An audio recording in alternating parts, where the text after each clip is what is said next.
Lawmakers in the U.S. House of Representatives overwhelmingly passed a $95 billion foreign aid bill on Saturday. VOA's Arash Arbasadi has more. The vote was Republican House Speaker Mike Johnson's first major test, leading his party's razor-thin majority. I've said it very simply. I'll say it once again. It's an old military adage, but we would rather send bullets to the conflict overseas than our own boys, our troops. And I think this is an important moment, an important opportunity to make that decision. We allowed the House to do that, and I expect the Senate will make the same decision. Johnson secured the necessary votes only by reaching across the aisle for help from House Democrats.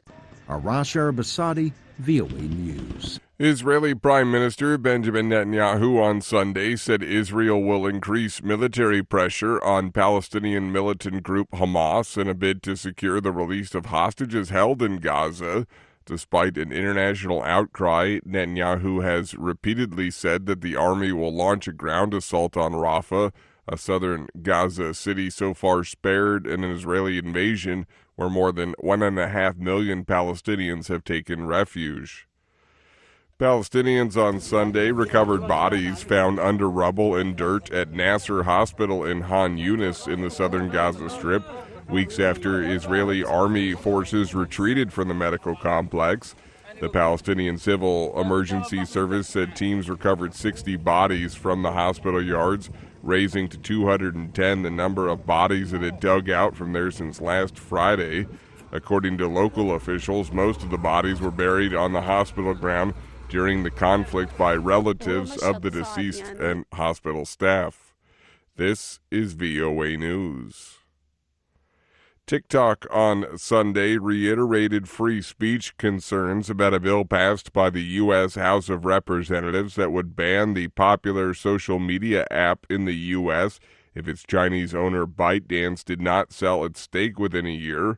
Reuters correspondent Alex Cohen reports. The House approved the legislation, part of a broader foreign aid package. The Senate is expected to vote on it this week, and President Joe Biden has said he would sign it into law. In a statement, TikTok said it is unfortunate that the House of Representatives is using the cover of important foreign and humanitarian assistance to once again jam through a bill that would trample the free speech rights of 170 million Americans. Many U.S. lawmakers from both the Republican and Democratic parties and the Biden administration say TikTok poses national security risks because China could compel the company to share the data of its 170 million U.S. users. TikTok insists it has never shared U.S. data and never would.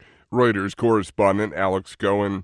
Russia said on Sunday its forces had gained territory near the key battleground town of Chasiv Yar in East Ukraine, highlighting the pressure facing Kyiv as it gears up to receive $61 billion in new U.S. aid. Ukraine, meanwhile, reported renewed Russian strikes against its civilians. More homes are flooded in the Russian region bordering Kazakhstan and other areas. AP correspondent Karen Chamas reports. In the Kurgan and Tyumen areas of Russia, drone footage from Russian TV showed vast areas of houses submerged in water to their roofs. Russian authorities said some 20,000 people had been evacuated between the two areas. Rescue crews attempted to stop further flooding by throwing sandbags along the riverbank. In Russia's Orenburg region, thousands of people were also evacuated following the collapse of a dam on the Ural River last week. Experts cited multiple possible causes of the floods. They say large snow reserves in the area have been melting. I'm Karen Chamas. Ecuadorians were voting Sunday in a referendum on proposed tougher measures to fight a surge in gang-related crimes. The once peaceful South American country has been grappling with a shocking rise in violence that has seen 2 mayors killed this week.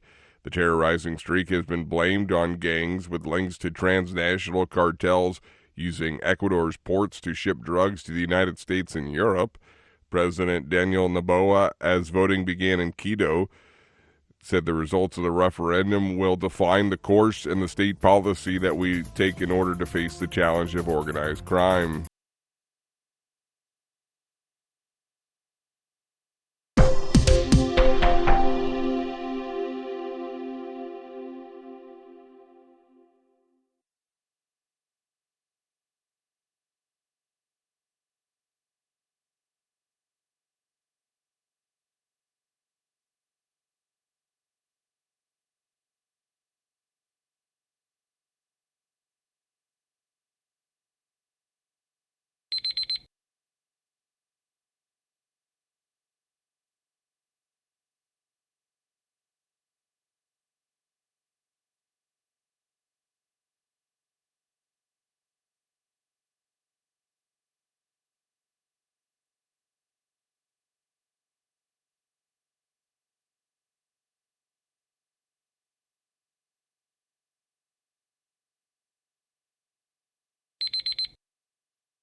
Thank you for watching.